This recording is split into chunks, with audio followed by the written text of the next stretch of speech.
Of course I can show you how I did the name on these cupcakes. So I used fondant, corn flour, Tappits letter cutters, a sharp knife, a non-stick rolling pin, a food safe brush, a foam mat and one of these half sphere foam balls from Purple Cupcakes.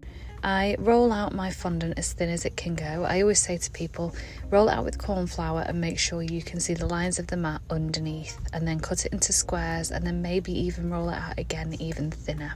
If it's too thick, it will just get stuck in the tappets and it won't bang out, and that is very annoying. So I just rub my tappet over and then rub my finger over and bang, and it pops out.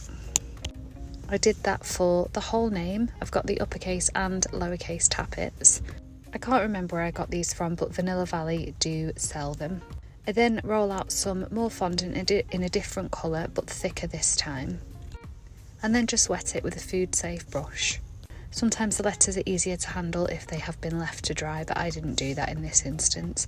I just used my sharp knife to lift them on and gently position them onto the fondant. Once they're on the wet fondant, you can move them around a little bit, but I try not to too much because they can become distorted.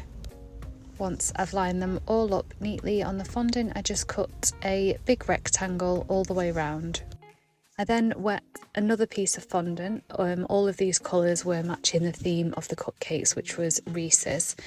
And I wet that and just lifted the name on with a sharp knife again. And then I just cut another rectangle all around so it had a nice outline.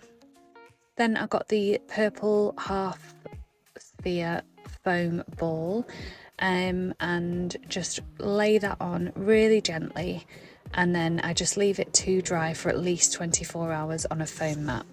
Any leftover corn flour I just remove with a dry or slightly damp brush, and then when it was time to put it on the cupcake, I piped the swirl on the cupcake and just pushed it on, and it kept its shape like this, the semicircle shape.